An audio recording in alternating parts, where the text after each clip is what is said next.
Vamos a conversar esta semana sobre los temas de las elecciones, de las próximas elecciones en la segunda vuelta, y para eso iniciamos esta semana con nuestro primer invitado, Fernando Tuesta Solevilla, presidente jefe de la OMPE, de la Oficina Nacional de Procesos Electorales.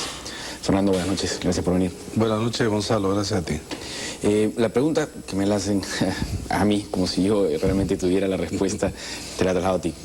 ¿Cuándo son las elecciones? Básicamente, entendemos que no es responsabilidad de la OMPE ya en este momento decir la fecha ni cuándo puede ser, pero ¿qué se puede adelantar? El día de hoy he tomado conocimiento que se han resuelto la mayoría de las impugnaciones, todo lo concerniente al trabajo de los jurados electorales especiales a nivel de otros departamentos que no sea Lima. Lima es, digamos, lo que está quedando. Nos han comunicado que eso se resuelve en el correr de estos días y quizá esta semana vamos a tener ya el resultado final.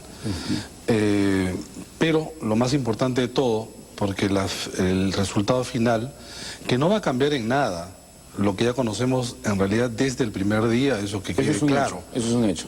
Total y absolutamente seguro, no cambia nada. A nivel de congresistas puede haber una variación de una bancada, nada más. De lo que ya se ha publicado. De lo que ya se tiene publicado. Puede ser. Una bancada, puede ser. Una bancada, expliquémoslo un poco más. Lo que podría pasar es que alguna bancada tenga un congresista más o un congresista menos en un departamento. Así es. En concreto debe ser en Lima, porque los demás son... Sí, ¿no? Sí, ya casi todo está resuelto. Pero nada más. Entonces, eso queda, digamos, asegurado en términos de lo que se quisiera ver, observar de resultado final.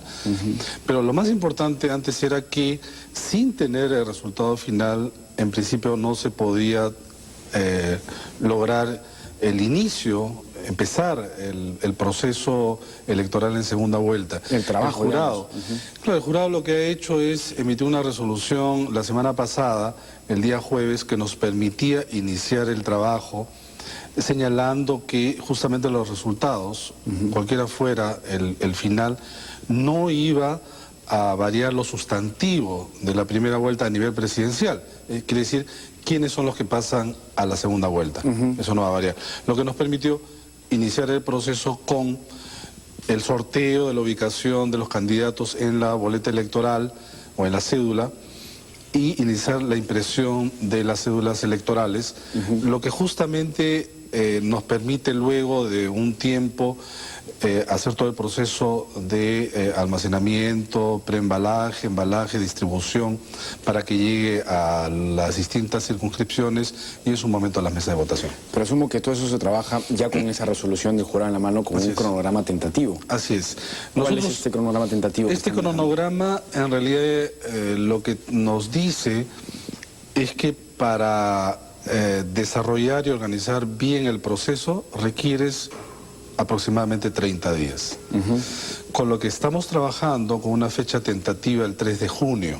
Porque empezaron a trabajar la semana pasada. Porque empezamos a trabajar la semana pasada. Efectivamente, si no se hubiera dado esa resolución, y si es que pasan los días como que todavía no tenemos resultados finales, incluso el 3 de junio ya se convertía en una fecha que podría peligrar y quizá tener elecciones una semana después. Pero todavía estamos trabajando sin problemas con el 3 de junio. Claro, porque hay gente que todavía sostiene que en realidad conforme pasen los días esto se va atrasando más, pero ya a partir de la semana pasada... Se ha desbloqueado. Con eso lo desbloquearon y pueden seguirse trabajando y creo que podemos decir que la fecha sería 3 de junio. Así es.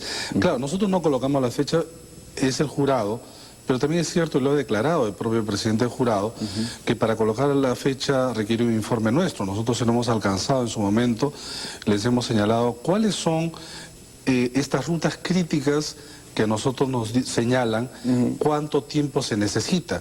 Porque hay tramos de la organización que terminan en 2 semanas, 3 semanas, y otras no. Todo aquello que tiene que ver justamente por el lado de la impresión de las cédulas, del acta padrón, que es la que tiene que llegar hasta el final. Por lo demás, cuando uno tiene una fecha para el día de las elecciones, uno tiene que contar incluso una semana menos porque la semana anterior, el domingo anterior, tenemos que realizar un simulacro. Y ya tiene Y que el estar simulacro todo tiene listo. que estar todo listo, efectivamente. Entonces, lo que tenemos es un plazo que no es holgado, por el contrario, sigue siendo estrecho.